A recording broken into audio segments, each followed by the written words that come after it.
Hello students, welcome back.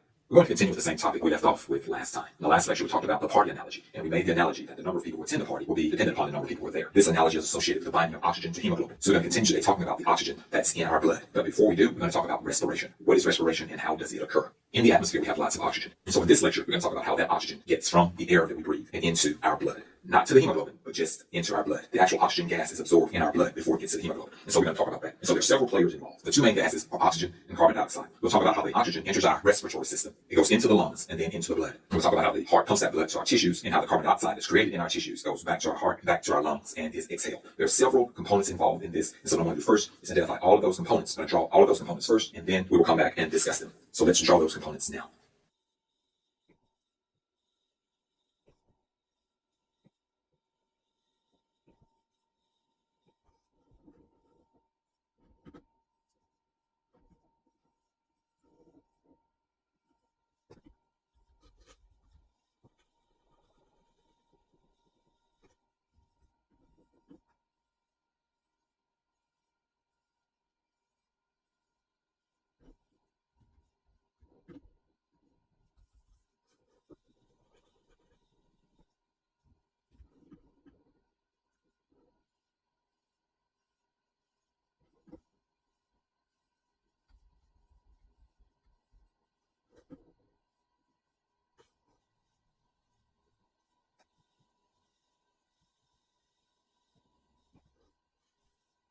And so here we see all the components involved in respiration. Let's summarize this information first before we start adding any new information. And so in the atmosphere, we start out with oxygen. That's what we want. And so the oxygen goes into our respiratory system, into the trachea, into the bronchi, into the bronchioles, and into those little sacs. It's like a little sack of grapes or a cluster of grapes. Those are alveoli. And it is in the alveoli where the oxygen from the outside actually comes into contact with our blood. And so it's here where the oxygen enters the blood. And so it goes into these capillaries that make up the pulmonary vein. This pulmonary vein takes this oxygenated blood to the heart. The heart pumps this oxygenated blood to our tissues, all the tissues of the body, and then the oxygen leaves the systemic arteries and goes into the tissues. Now the carbon dioxide that's produced in our tissues now enters the systemic veins. And so these systemic veins go to the heart, and then they're pumped into the pulmonary artery. This carbon dioxide then goes back to the lungs and is exhaled. And so those are all of the components involved in respiration. So I just want to mention a few other things. The concentration of oxygen in the air. Let's talk about that one, because there's a term that you'll need to be familiar with.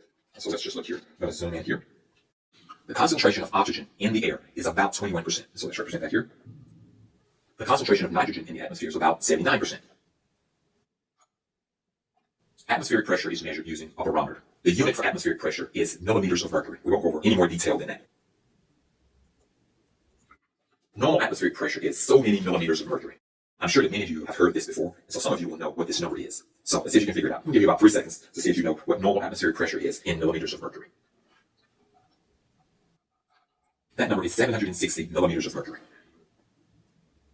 And so that means that the atmosphere, all the gases in the atmosphere, the oxygen and the nitrogen, they push down on us with a pressure of 760 millimeters of mercury. And so oxygen contributes 21% of that atmospheric pressure. Nitrogen contributes 79% of that atmospheric pressure. So if we did the math here, the pressure of oxygen is just going to be 21% of 760. Let's do the math. So the pressure of oxygen in the atmosphere, its part is 160 millimeters of mercury. And the part contributed by nitrogen is 600 millimeters of mercury. And so we call these numbers the PO2 or the PN2. Since they're part of the whole, we call these partial pressure. So PO2 is the partial pressure of oxygen in the atmosphere. This is a lot of detail, and I really did not want to go over partial pressures with you. But when we start talking about the amount of oxygen in the blood, it's represented as a partial pressure. And so a gas, like oxygen in the atmosphere, exerts a partial pressure. But a gas in a liquid, when oxygen gas is in your blood, it also exerts a partial pressure. And so that's why I'm going over this, because it is vitally important that you at least know what partial pressure is and how it's calculated.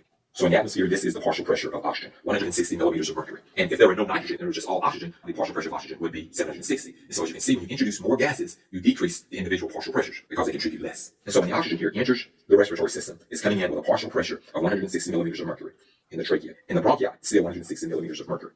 But when it starts getting into the lung, you introduce another gas, and that gas is water vapor. And so not only are you going to have the nitrogen and the oxygen and some carbon dioxide, but now you're going to have water vapor. So let's represent water vapor here in the lungs. In addition to oxygen and nitrogen, you're also going to have water vapor and carbon dioxide in the lungs. And so when the oxygen that you breathe in gets to the lungs, it now has a partial pressure of about 100. Actual number is about 105, but for now we're just going to say it's 100. So in the lungs, the oxygen has a partial pressure of about 100 millimeters of mercury. That's the only number I'm going to tell you. It's just either going to be at 100 or lower than 100. That's the only thing we're going to have. So here the oxygen is going to enter a capillary of the pulmonary artery. And so in the pulmonary artery, the partial pressure of oxygen is going to be less than 100. And since it's less than 100, the oxygen is going to be able to move from that higher concentration to the lower concentration. So now it's going to enter the pulmonary vein. This oxygenated blood goes to the heart, and and this oxygenated blood is transported to the tissues through a systemic artery. The oxygen in the systemic artery, of course, has a partial pressure of 100 millimeters of mercury, but the oxygen in the tissues has a lower partial pressure, less than 100. So the oxygen is going to be able to move from the higher concentration to the lower concentration. The carbon dioxide has a high partial pressure here in the tissues. There's lots of carbon dioxide in the tissues, less in the systemic veins. And so the carbon dioxide is going to enter the capillaries of these systemic veins. It's going to be transported to the heart. The heart is going to transport this deoxygenated blood to the lungs. In the lungs, the carbon dioxide is going to have a higher partial pressure in the blood vessel than it does in the alveoli. And so the carbon dioxide is going to leave the blood vessels, go into the alveoli of the lungs, and be exhaled.